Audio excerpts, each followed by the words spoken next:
ఆఫ్ఘనిస్తాన్ను team India చిత్తు చేసింది. New Chandigarh వేదికగా జరిగిన ఏకైక టెస్టులో ఆఫ్ఘాన్పై ఇన్నింగ్స్ 300 పరుగుల తేడాతో భారత్ గెలిచింది.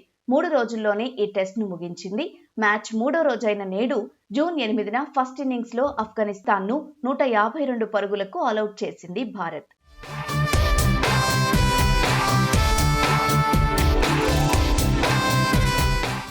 5 వికెట్లకు 113 రన్స్ ఓవర్ నైట్ స్కోర్తో 3వ రోజు ఆటను కొనసాగించిన ఆఫ్ఘాన్ను టీమిండియా ఫస్ట్ సెషన్లోనే కూల్చేసింది. ఆఫ్ఘాన్ బ్యాటర్లలో రహ్మద్ షా ఒక్కడే 60 పరుగులతో పోరాడాడు. మిగిలిన వారు విఫలమయ్యారు. ఈ మ్యాచ్తో టెస్ట్ అరంగేట్రం చేసిన భారత స్పిన్నర్ మానవ్ సుతార్ ఫస్ట్ ఇన్నింగ్స్లో 6 వికెట్లతో సత్తా చాటాడు. కెరీర్కు సూపర్ స్టార్ట్ అందుకున్నాడు. ప్రసిద్ధ్ కృష్ణ 3, వాషింగ్టన్ సుందర్ ఓ వికెట్ దక్కించుకున్నారు.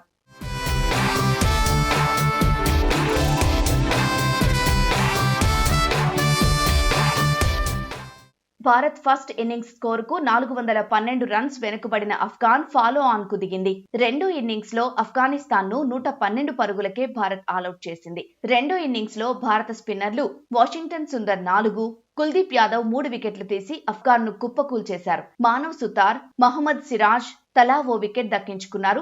ఒకే రోజు 15 వికెట్లు పడగొట్టి ఇన్నింగ్స్ 300 రన్స్ తేడాతో విజయం సాధించింది శుభ్మన్ గిల్ సేన. ఈ మ్యాచ్ తొలి ఇన్నింగ్స్ ను భారత్ 8 వికెట్లకు 564 పరుగుల వద్ద రెండో రోజే డిక్లేర్ చేసింది. కెప్టెన్ శుభ్మన్ గిల్, కేఎల్ రాహుల్ సెంచరీలతో అద్దరగొట్టగా రిషబ్ పంత్, వాషింగ్టన్ సుందర్ హాఫ్ సెంచరీలు చేశారు. బౌలింగ్లోనూ సత్తా చాటి పూర్తి ఆధిపత్యంతో ఏకైక టెస్టులో భారీ గెలుపు దక్కించుకుంది టీమిండియా. టెస్ట్ క్రికెట్లో టీమిండియాకు ఇదే పెద్ద గెలుపు. 2018లో రాజ్కోట్లో వెస్టిండీస్పై సాధించిన ఇన్నింగ్స్ 272 పరుగుల గెలుపే ఇప్పటి వరకు భారత్కు బిగ్గెస్ట్ టెస్ట్ విక్టరీగా ఉండేది. ఇప్పుడు ఆఫ్ఘాన్పై ఇన్నింగ్స్ 300 పరుగుల తేడాతో గెలిచి టెస్టుల్లో తన అతిపెద్ద విజయాన్ని నమోదు చేసింది భారత్.